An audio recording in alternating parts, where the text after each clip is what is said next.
Salut tout le monde, c'est Olivia de Madininaire. Ouais voilà, cette Olivia là, exactement. As-tu déjà entendu parler du projet SARCOP? Non? Attends, je t'explique.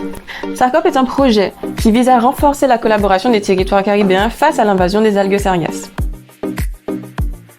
Du coup, la mission de Madininaire, c'était d'accompagner des pays de la Caraïbe dans la mise en place d'un réseau de surveillance comme le nôtre, c'est-à-dire composé de capteurs d'hydrogène sulfuré, H2S, et d'ammoniac, NH3, et tout ça, à travers une étude préliminaire. Pour commencer, nous avons décollé pour Sainte-Lucie au mois de juillet dernier, et on a visité des sites particulièrement concernés par les arrivages de sargasses. On était accompagné par le département de pêche de Sainte-Lucie. Dans ces zones-là, on a installé des dispositifs de mesure. C'était en fait des tubes passifs, voilà, comme ça là, permettant de mesurer ces deux gaz émis par la dégradation des sargasses. Notre deuxième destination était Tobago, au mois d'août 2022. On a effectué la même opération que pour Sainte-Lucie, mais là pour une dizaine de sites de la côte atlantique de l'île. Et cette fois-ci, on était accompagné des équipes de la division des infrastructures, des carrières et de l'environnement à l'Assemblée de Tobago.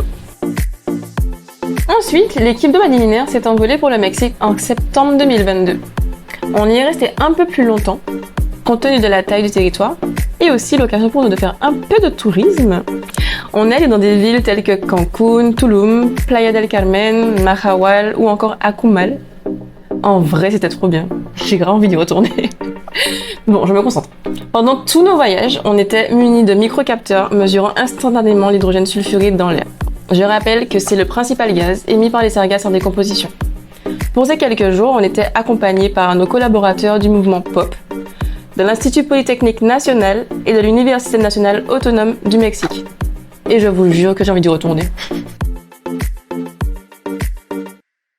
C'est finalement à Cuba qu'on a effectué notre dernier voyage au mois de mars 2023 et pas des moindres. Là-bas, on a aussi proposé à nos collaborateurs de l'Institut météorologique de Cuba une stratégie de surveillance qui pourra répondre à l'objectif d'exposition des populations.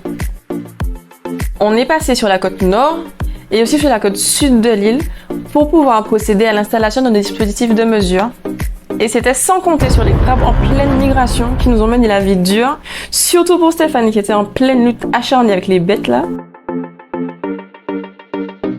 Et on est par la même occasion allé à la rencontre des habitants qui nous ont partagé leurs témoignages pour constater l'impact sanitaire et matériel des sargasses à leur niveau. Parce que oui, les habitants sont aussi touchés, tout comme chez nous. Aujourd'hui, je suis fière d'avoir pu participer au projet SARCOP, qui a été pour moi une expérience riche en termes d'échanges scientifiques, de découvertes et d'apprentissage. Et aussi de tourisme.